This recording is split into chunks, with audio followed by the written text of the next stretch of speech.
샬롬. 이솝 우화 9번째. 진실. 먹이를 배부르게 먹고 기분이 좋아진 늑대가 바닥에서 뒹굴거리고 있었죠. 그러다 숲속에서 숨어서 자신의 눈치를 보고 있던 소년과 눈이 마주쳤습니다. 늑대는 이렇게 생각했어요. 나한테 잡아먹힐까봐 무서운 모양이지. 배가 부르긴 하지만 저 애도 잡아먹을까? 일단 한번 가보자. 늑대는 겁에 질려 움직이지도 못하고 있는 소년에게 다가갔습니다. 이봐, 너 나한테 잡아먹힐까봐 겁나지?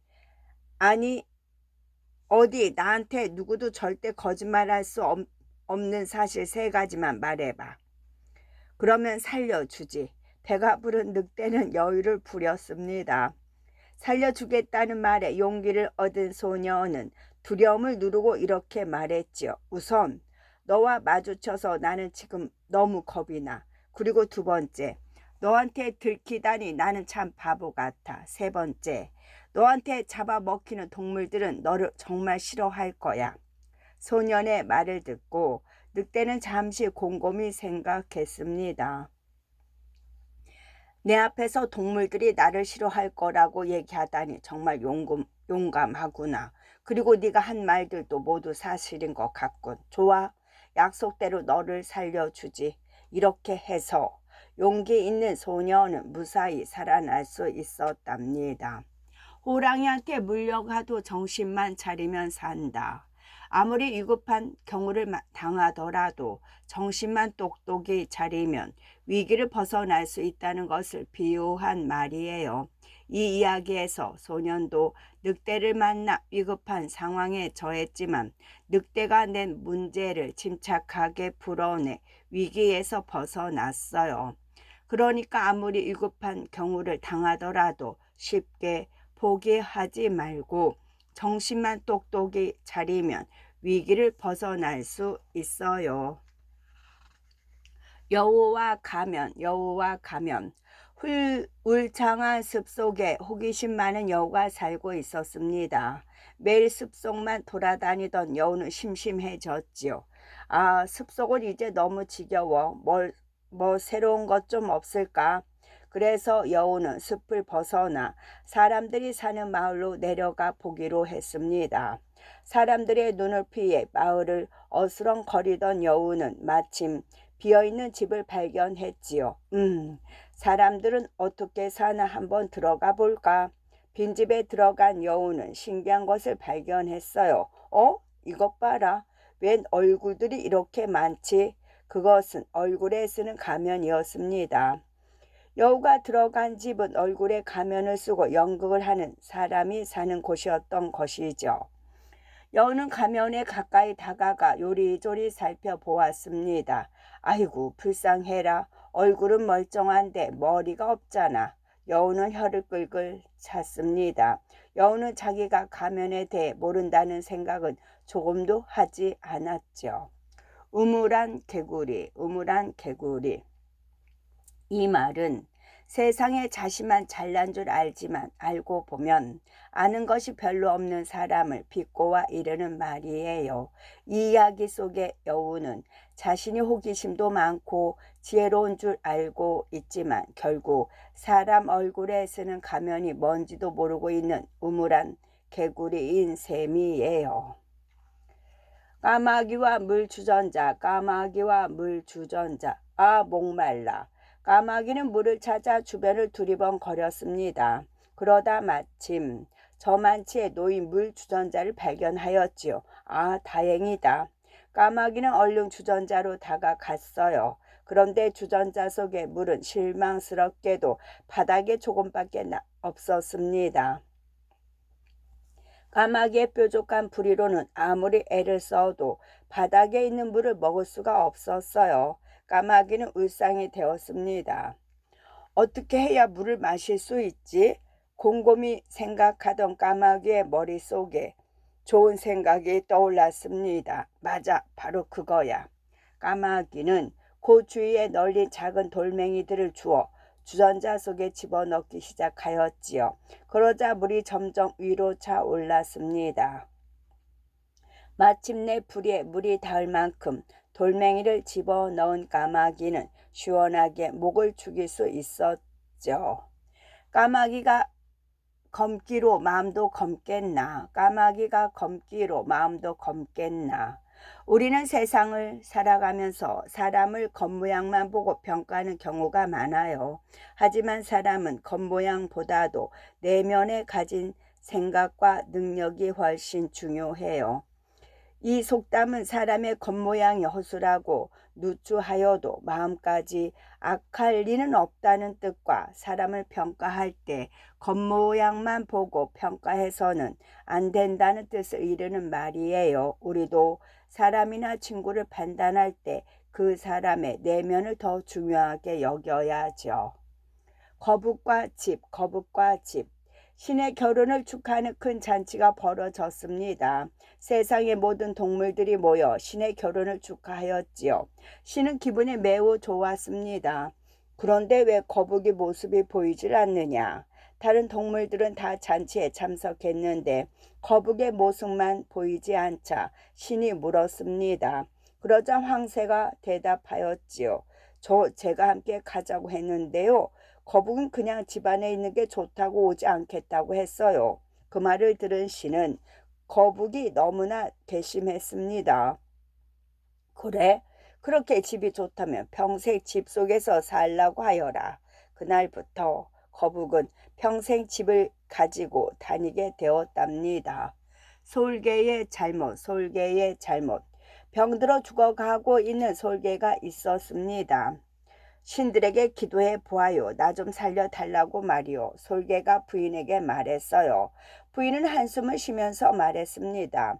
안타깝지만 그건 힘들 것 같아요. 여태 신에게 바치는 곡물을 훔쳐먹은 우리인데 신이 우리를 가엾게 여길 리가 없잖아요. 늙은 사자의 잔꾀, 늙은 사자의 잔꾀. 늙어서 더 이상 사냥을 할 수 없게 된 사자가 있었죠. 아, 이대로 꼼짝없이 굶어 죽겠구나.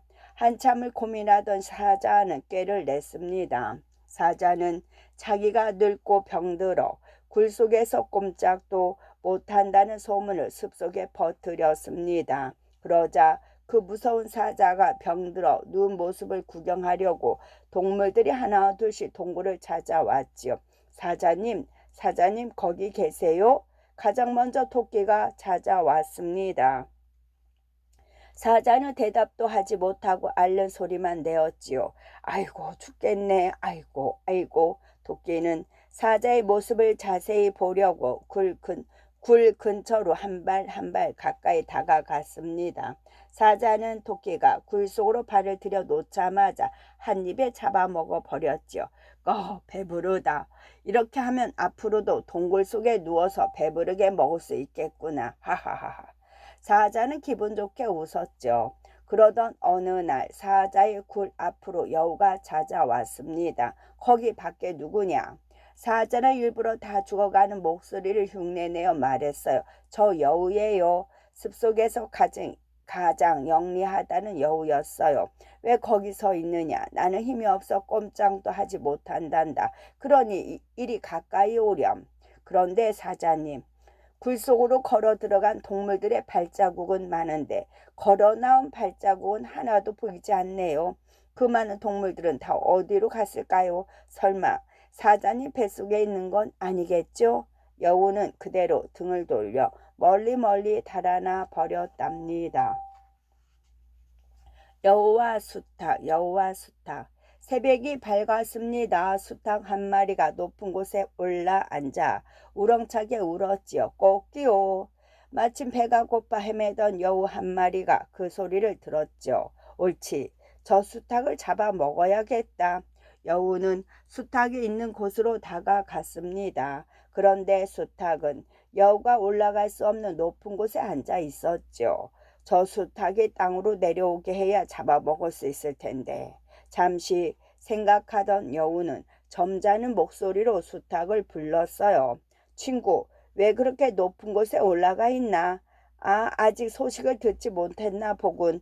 이제 우리 동물들은 서로를 잡아먹지 않기로 약속을 했다네. 그러니 자네도 이제 내려와서 이 기쁜 소식을 나와 함께 다른 동물들에게 전하러 다니세. 그러나 영리한 수탉은 여우의 장꾀를 알아챘습니다. 그래서 짐짓 고개를 들고 먼 곳을 보는 척했지요. 아, 그래요? 그럼 저기 오고 있는 저 사냥개들도 그 기쁜 소식을 들은 모양이군요. 뭐? 사냥개? 여우는 깜짝 놀랐습니다. 친구, 우리 다음에 얘기하세. 내가 지금 급한 일이 생겨나서. 그러고는 불이 나게 도망가기 시작했습니다. 그런 여우에게 수탉이 말했죠. 어이 친구, 어디 그렇게 급히 가시나?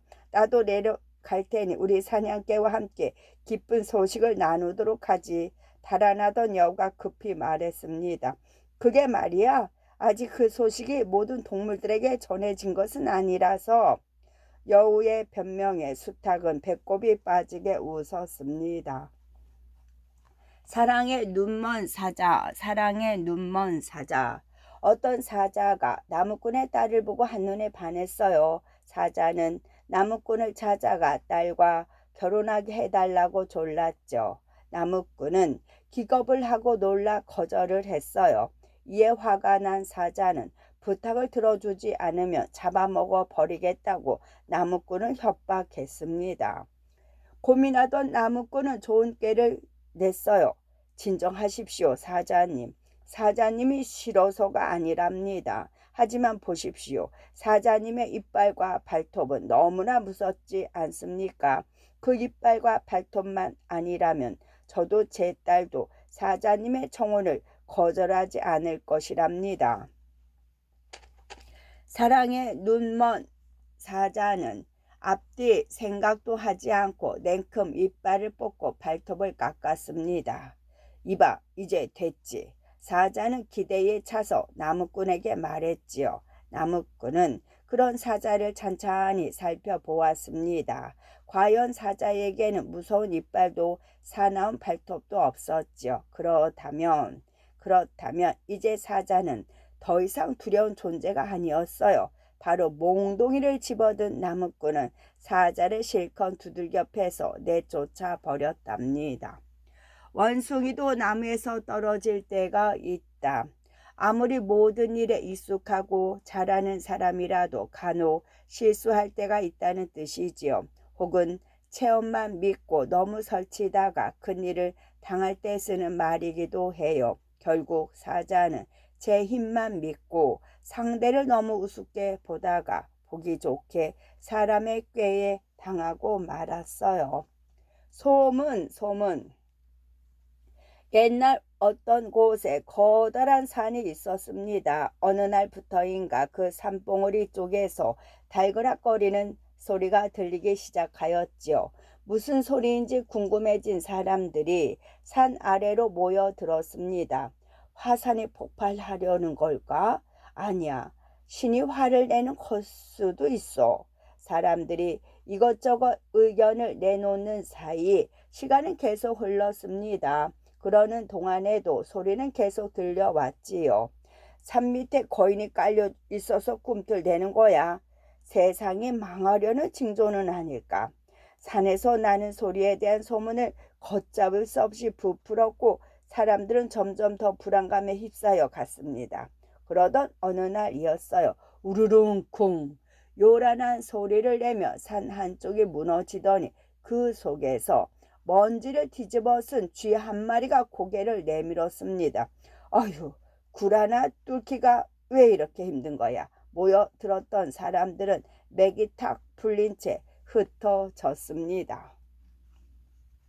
사자의 계산법. 사자와 여우와 당나귀가 사냥을 나갔습니다. 셋은 커다란 멧돼지 한 마리를 잡았죠. 자, 이제 공평하게 고기를 셋으로 나누어 보아라. 사자는 당나귀에게 말했습니다.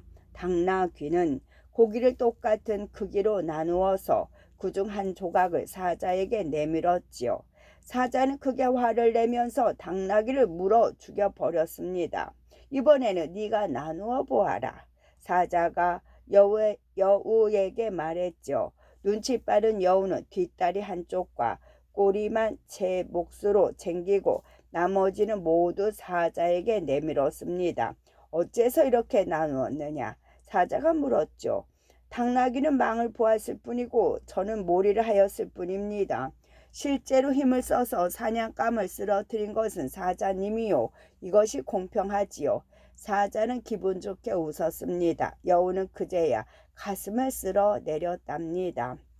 제 논의 물대기, 제 논의 물대기. 가끔 사람들 중에는 터무니없이 무조건 자기에게만 이롭도록 모든 일을 처리하는 경우가 있어요. 제 논의 물대기는 바로 자기에게만 이롭도록 일을 하는 경우를 비유적으로 이르는 말로써 여기 나오는 사자는 꼭 이런 경우에 해당이 되어요. 이러한 제 논의 물대기와 같은 뜻을 지니는 사자성어로는 아전 인수가 있어요. 늑대와 염소, 늑대와 염소. 배고픈 늑대가 들판을 어슬렁거리고 있었죠. 그때였습니다. 냠냠냠냠. 어딘선가 염소의 목소리가 들려왔어요. 고개를 돌려보니 저 험한 바위산 위에서 염소 한 마리가 풀을 뜯고 있는 게 아니겠어요. 옳지, 잘됐다. 저 염소를 잡아먹으면 되겠어. 그런데 염소를 어떻게 저 위에서 내려오게 만들지? 곰곰이 생각하던 늑대는 다정한 목소리로 염소를 불렀습니다. 염소야, 왜 그렇게 위험한 곳에 있니? 이리 내려오렴. 여기는 안전하고 맛있는 풀도 굉장히 많단다. 염소는 콧 웃음을 쳤습니다. 늑대야, 네가 관심 있는 게 내가 맛있는 풀을 먹는 거니 아니면 네가 날 잡아먹는 거니? 영리한 염소는 늑대의 속셈을 눈치채고 있었답니다. 곰과 여우. 어느 날 곰이 여우 앞에서 자신이 얼마나 성격이 좋은지를 자랑하고 있었어요. 나는 사람들을 정말 좋아해. 그래서 죽은 사람은 절대 겁주지도 않고 거칠게 다루지도 않아. 여우가 한심하다는 듯이 말했어요. 이미 죽은 사람들은 얼마든지 겁주거나 거칠게 다뤄도 괜찮아. 그러니 산 사람들이나 죽은 사람으로 만들지 마. 곰은 할 말이 없어졌습니다. 꿀벌과 신. 꿀벌이 막단 신선한 꿀을 가지고 신을 찾아갔습니다. 오, 정말 좋은 꿀이로구나. 고맙다. 신은 진심으로 기뻐하면서 벌에게 상을 줄 테니 원하는 것을 말해보라고 하였지요. 그렇다면 한 가지 원하는 것이 있습니다. 저는 제가 힘들게 모아놓은 꿀을 훔쳐가는 인간들이 너무 싫습니다. 그들을 혼내줄 수 있도록 제게 강한 독침을 주십시오. 신은 자기 것을 나눌 줄 모르는 벌이 괘씸하게 여겨졌지요. 그래서 이렇게 말했어요. 그래, 좋다. 너의 소원을 들어주마. 그러나 너는 그 독침을 쏘는 순간 목숨을 잃게 될 테니 신중하게 사용하도록 하여라. 부적을 파는 남자. 한 남자가 시장에서 큰 소리로 부적을 팔고 있었습니다. 부적 팝니다. 틀림없이 행운을 가져다주는 아주 신기한 부적이지요. 호기심이 생긴 사람들이 남자의 주변에 모여들었습니다. 그중 한 사람이 남자에게 물었어요. 그렇게 좋은 부적이라면 왜 당신이 갖지 않고 남에게 파나요? 남자가 웃으며 이렇게 대답했어요. 아, 그것 말이죠. 이 부적이 행운을 가져다 주는 건 분명한데 시간이 좀 오래 걸리거든요. 저는 지금 당장 돈이 필요하고요. 할머니의 눈병. 눈병에 걸려 앞이 잘 보이지 않게 된 할머니가 있었습니다. 할머니는 자신의 집으로 와 눈을 치료해주는 의사에게 말했어요. 내 눈을 고쳐준다면 치료비를 아주 후하게 내겠습니다. 하지만 고치지 못한다면 한 푼도 낼 수 없어요. 의사는 자신있게 말했습니다. 걱정하지 마세요. 제가 한 달만 와서 계속 치료를 한다면 할머니의 눈은 틀림없이 나을 테니까요. 의사는 한 달 동안 매일 와서 할머니의 눈을 치료했습니다. 그러나 욕심 많은 의사는 할머니의 집에 올 때마다 물건들을 훔쳤답니다. 눈도 아직 안 보이는데 뭐가 없어졌는지 어떻게 알겠어? 드디어 의사가 약속한 한 달이 되었어요. 의사는 할머니의 눈에 감기 붕괴를 불며 말했습니다. 자, 할머니 이제 눈을 떠보세요. 틀림없이 보이실 겁니다. 그러나 할머니는 단호하게 고개를 저었습니다. 아니요, 나는 아무것도 보이지 않습니다. 그러니 치료비는 한 푼도 줄 수가 없어요. 화가 난 의사는 할머니를 상대로 재판을 벌였습니다. 의사는 판사 앞에서 억울하다고 호소했어요. 판사님, 저 할머니는 눈이 보이는 게 틀림없습니다. 치료비를 주기 싫어서 안 보이는 척하는 것뿐이라고요. 판사는 할머니에게 물었습니다. 할머니, 의사의 말이 사실입니까? 할머니가 대답했어요. 네, 앞이 보이는 것은 사실입니다. 그러나 제대로 보이지 않으니 치료비를 줄 수 없습니다. 의사는 할머니에게 따졌습니다. 아니, 제대로 보이지 않다니요? 그러자 할머니가 의사를 보며 말했어요. 내 눈이 제대로라면 당신이 드나들기 전에 우리 집에 있던 값비싼 가구와 물건들이 어째서 지금은 하나도 보이지가 않소? 엄마 개의 충고, 엄마 개의 충고. 자꾸만 옆으로 걷는 아들 개를 바라보던 엄마 개가 고개를 저으며 말했어요. 얘야, 그게 아니라고 했잖니. 앞을 보고 똑바로 걸어야지. 너는 지금 옆으로 걷고 있잖아. 아들 개가 울상을 하고 말했어요. 저는 앞으로 걷고 싶은데 저도 모르게 자꾸만 옆으로 걷게 돼요. 엄마 개가 한숨을 쉬면서 말했어요. 자, 잘 보렴. 엄마처럼 이렇게 앞으로 걷는 거야. 이렇게. 그 모습을 지켜보던 아들 개가 소리쳤습니다. 이상하다. 엄마도 지금 옆으로 걷고 있는데요. 자신의 걸음걸이를 살펴본 엄마 개는 얼굴이 빨개진 채 아들 개에게 말했습니다. 아, 얘야, 우리는 옆으로 걷는 게 똑바로 걷는 거였구나. 물에 빠진 소년. 강에서 목욕을 하던 한 소년이 물에 빠졌어요. 소년은 허우적거리며 살려달라고 외쳤죠. 살려주세요. 누가 저 좀 구해주세요. 그 소리를 듣고 지나가던 사람이 강가로 왔습니다. 아이고, 어쩌다 강물에 빠졌니? 남자는 소년에게 물었습니다. 소년은 허우적거리며 간신히 대답했어요. 목욕을 하다가요. 남자는 조심성 없는 소년을 나무랐습니다. 저런, 조심하지 그랬니? 숨이 막혀 죽을 것 같다. 소년이 소리쳤습니다. 저기요, 저를 먼저 꺼내주시고 야단을 치시면 안 될까요? 종달새와 농부. 종달새 한 마리가 곡식밭에 둥지를 틀고 새끼들을 낳아 기르고 있었어요. 가을이 되고 곡식들이 누렇게 익어갈 무렵 농부가 들판에서 중얼거렸지요. 아, 추수할 때가 다 되었군. 이웃에게 좀 거들어 달래서 얼른 추수를 해야겠어. 그 말을 들은 아기 종달새가 깜짝 놀랐습니다. 엄마, 우리 빨리 이사 가야겠어요. 그러나 엄마 종달새는 웃으면서 말했어요. 걱정하지 마라 얘들아. 아직은 괜찮단다. 며칠이 지났습니다.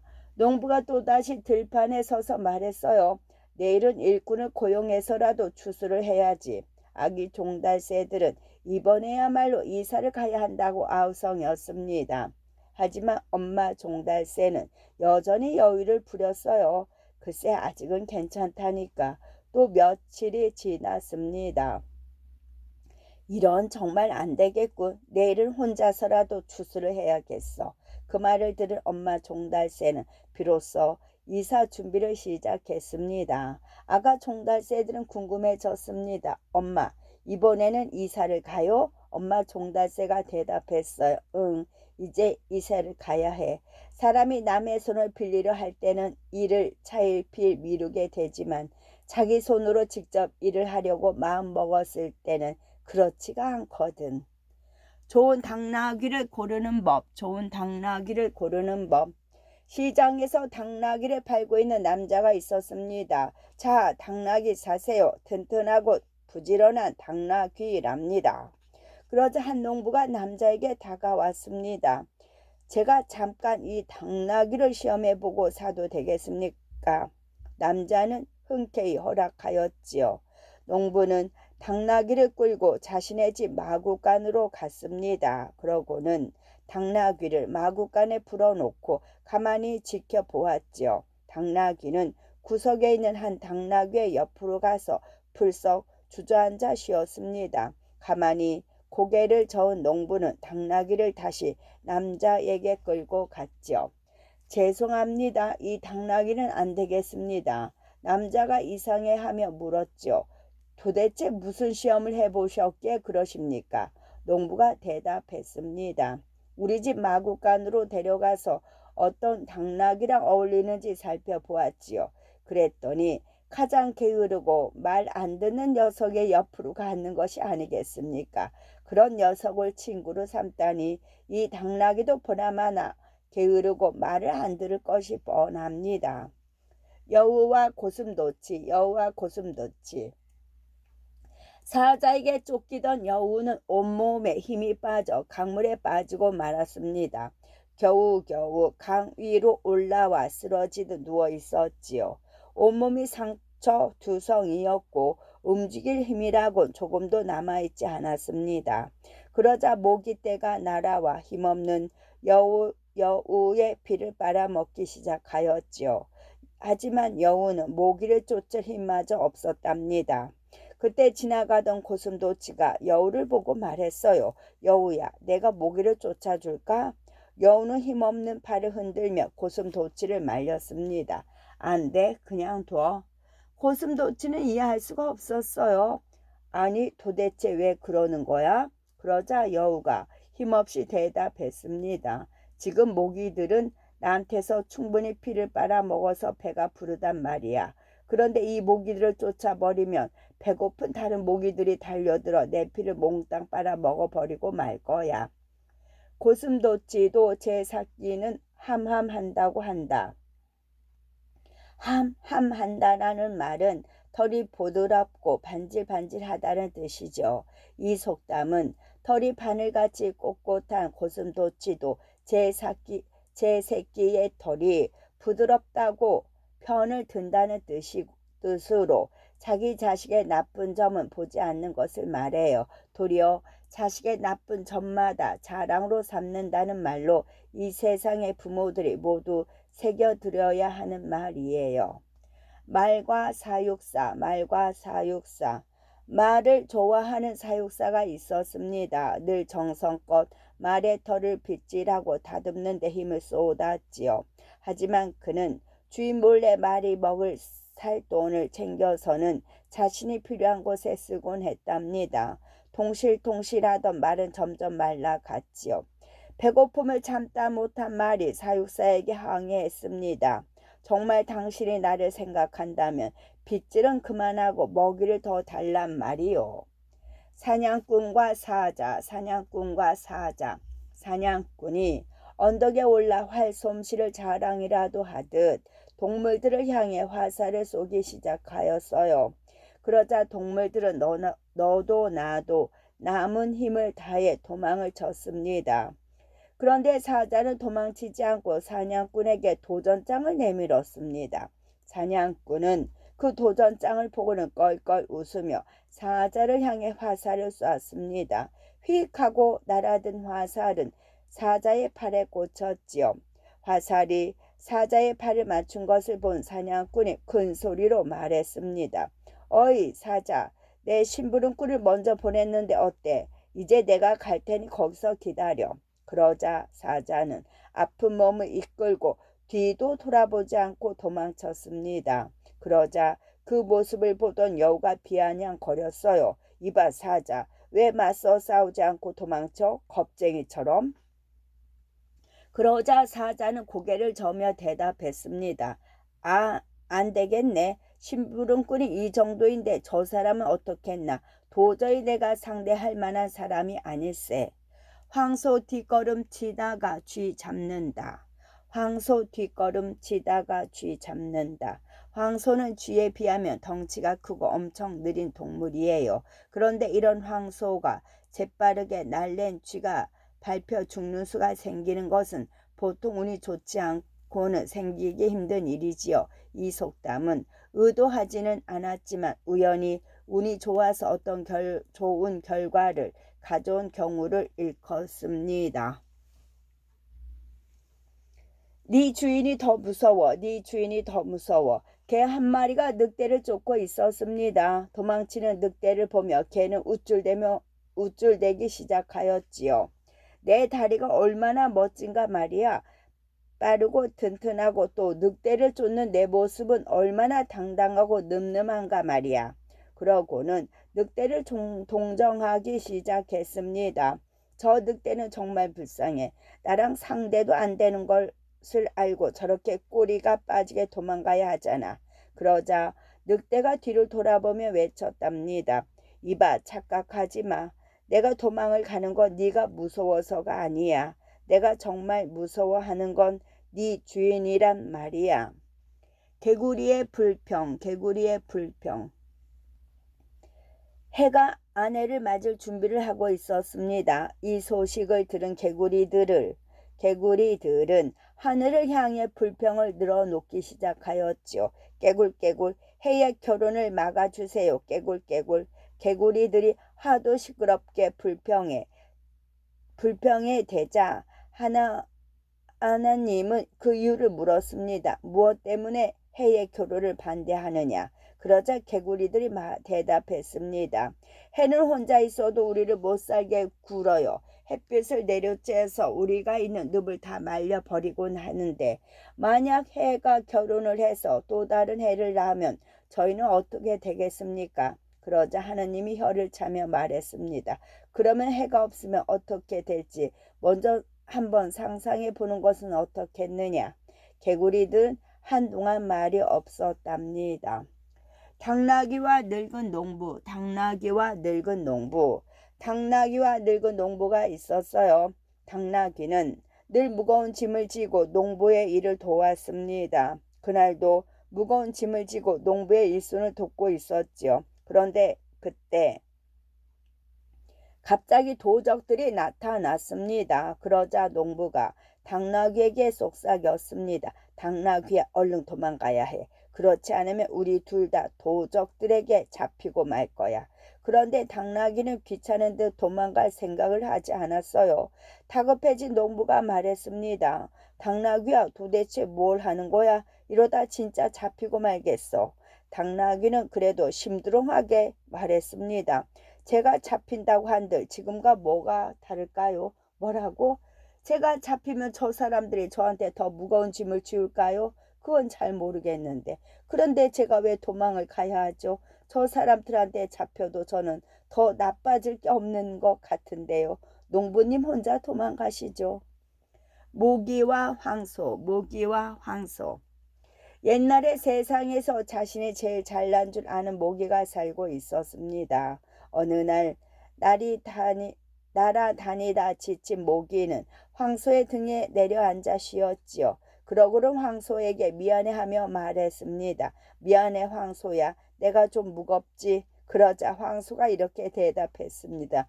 응, 너 언제부터 거기 있었어? 모기가 너무 가벼운 나머지 황소는 모기가 등에 앉은 것도 모르고 있었던 것입니다. 무안해진 모기는 얼굴을 붉히며 도망치듯 날아가 버렸습니다. 사람의 일생.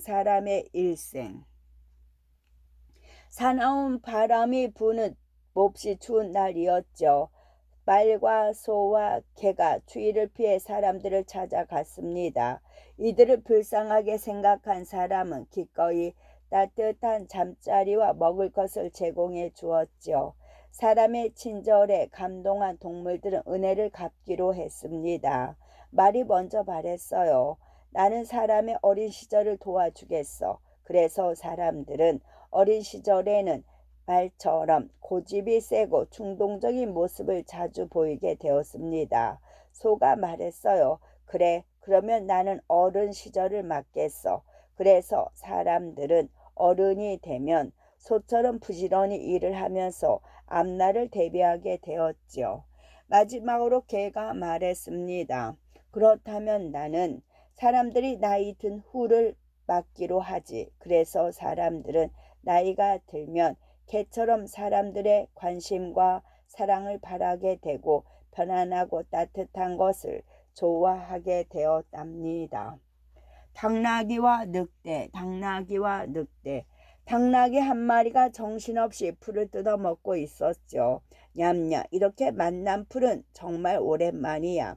그러다 문득 당나귀는 이상한 기분이 들었습니다. 조심스럽게 주변을 살펴보니 늑대 한 마리가 풀숲에 숨어 자신을 노리고 있는 게 아니겠어요. 아차, 내가 풀을 먹느냐 정신을 놓고 있었구나. 풀숲에서 서서히 모습을 드러내는 늑대를 보자 당나귀는 갑자기 다리를 쩔뚝이기 시작했습니다. 아야야, 발바닥에 가시가 박혔나 보네. 거기 늑대님, 이리 와서 제 가시 좀 뽑아주세요. 늑대가 대답했습니다. 내가 왜 그래야 하지? 나는 어차피 널 잡아먹을 텐데. 당나귀가 한숨을 쉬며 말했습니다. 뭐 죽을 때 죽더라도 지금 당장은 안 아프고 싶다고요. 그리고 이대로 저를 잡아먹게 되면 늑대님 목에도 가시가 걸릴걸요. 가만히 생각해 보던 늑대는 당나귀의 말이 옳다고 생각했는지 고개를 끄덕이며 다가왔습니다. 어디에 가시가 박혔다는 거야? 늑대는 가시 박힌 곳을 살피기 위해 당나귀의 다리 쪽으로 고개를 숙였죠. 그러자 당나귀는 온 힘을 다해 늑대를 걷어차 버렸습니다. 그러고는 늑대가 뒤로 벌렁 자빠진 틈을 타 죽을 힘을 다해 달아났지요. 늑대는 아픈 턱을 어루만지며 툴툴거렸습니다. 그러면 그렇지. 당나귀가 왜 내 생각을 해주겠어? 고양이 쥐 생각한다. 고양이 쥐 생각한다. 고양이 쥐 생각한다 한다는 속으로는 해칠 마음을 품고 있으면서 겉으로는 생각해주는 척하는 것을 이르는 말이에요. 늑대는 당나귀를 잡아먹을 생각으로 못 이기는 척 부탁을 들어주다가 봉변을 당했죠. 당나귀는 오히려 그것을 알아차리고 기지를 발휘해 위기에서 벗어났어요. 그러니까 여러분도 고양이 쥐 생각해 주는 척하는 사람을 늘 조심해야 해요. 귀뚜라미와 딱따구리, 귀뚜라미와 딱따구리. 딱따구리 한 마리가 나무에 구멍을 뚫고 살고 있었습니다. 그러던 어느 날부터 귀뚜라미 한 마리가 나무 구멍 위 옆에서 매일 밤 울어대기 시작했어요. 견디다 못한 딱따구리가 귀뚜라미에게 점잖게 부탁했죠.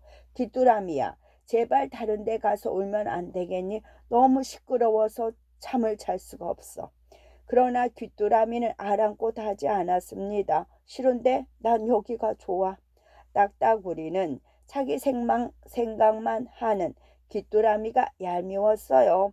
내가 점잖게 부탁하는데도 거절했다 이거지. 두고 보자. 딱따구리는 상냥한 목소리로 귀뚜라미의 노래소리를 칭찬했습니다.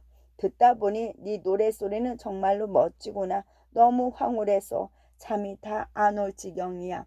딱따구리의 칭찬에 귀뚜라미는 기분이 으쓱해졌습니다. 에헴, 내가 노래를 좀 잘하기는 하지. 딱따구리는 이때다 싶어 귀뚜라미를 깨웠습니다. 노래하다 보면 목마르지 않니? 여기 내가 모아둔 이슬을 좀 있는데 마셔봐. 고운 목소리를 내는데 도움이 될 거야. 딱따구리는 귀뚜라미를 자신의 나무 구멍 속으로 초대했습니다. 그래? 그럼 좀 마셔볼까? 딱따구리는 나무 구멍 속에 들어온 귀뚜라미를 냉큼 잡아먹어 버렸습니다. 여우와 까마귀, 여우와 까마귀. 배가 몹시 고픈 여우 한 마리가 숲속을 헤매고 있었습니다. 그때 치즈 한 조각을 입에 물고 나무 가지 위에 앉아있는 까마귀를 보았죠. 저것 좀 보아. 맛있겠는걸. 뺏어 먹고 싶은데 어떻게 하면 좋을까? 여우는 요리조리 머리를 굴렸습니다. 아하! 마침내 깨가 떠오른 여우가 까마귀에게 말했습니다. 까마귀야, 윤기 흐르는 네 깃털이 너무 멋지구나. 새들의 왕을 뽑는다면 당연히 네가 되었어야겠어. 여우의 여우의 칭찬을 듣고 까마귀는 우쭐해졌습니다. 그렇게 아름다운 깃털을 가졌으니 목소리도 당연히 아름답겠지. 목소리까지 아름답다면 너는 정말 새들의 왕이야. 여우의 부추김에 기고만장한 까마귀는 소리 높여 울었습니다. 깍깍. 그 바람에 입에 물고 있던 치즈는 바닥으로 뚝 떨어졌지요. 물론 여우는 그것을 날름 낚아챘답니다.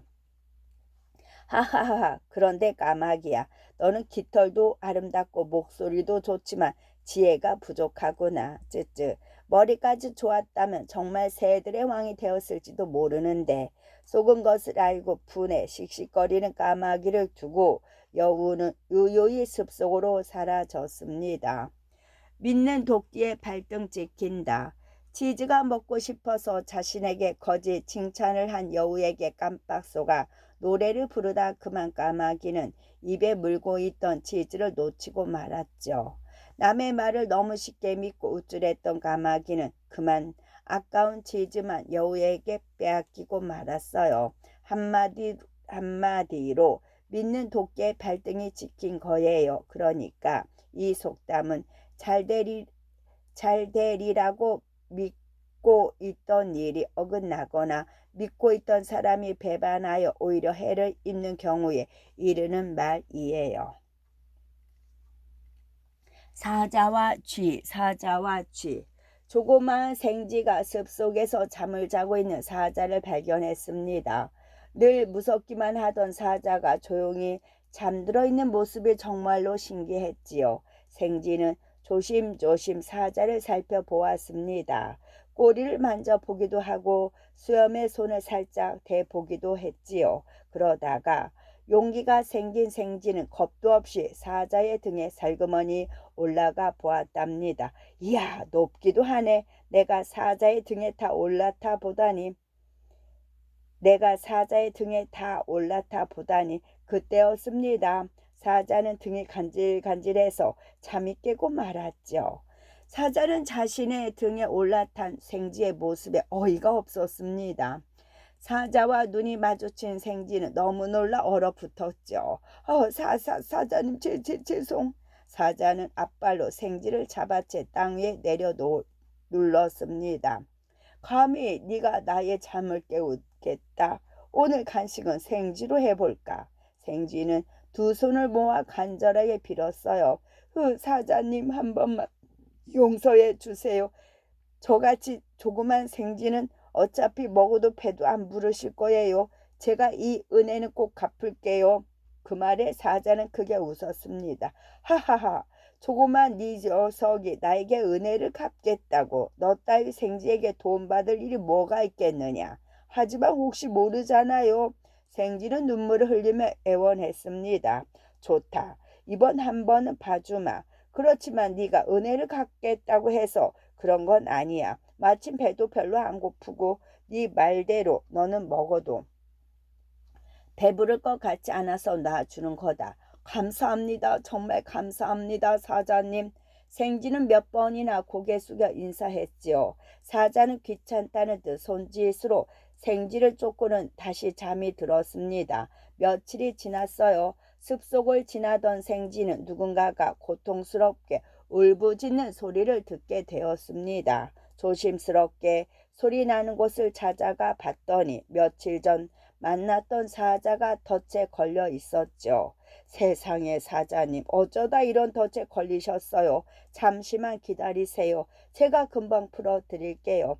생쥐는 튼튼한 이빨로 사자를 가둔 덫을 갉아대기 시작했습니다. 오래지 않아 사자는 덫에서 풀려날 수 있었죠.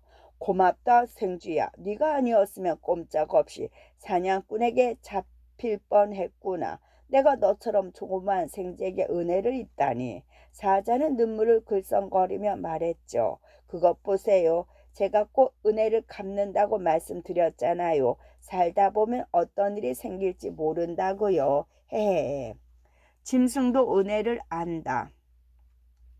사자의 이해심으로 죽을 고비에서 살아난 쥐는 덫에 빠진 사자를 구해주면서 은혜를 갚게 되었어요. 짐승도 은혜를 안다는 말은 이 이야기의 쥐처럼 짐승도 은혜를 아는데 하물며 사람으로서 은혜를 모르고 저버릴 수 있겠느냐는 뜻이지요. 즉 은혜를 저버리고 은혜를 원수로 갚는 사람들을 비꼬아 이르는 말이랍니다. 끝.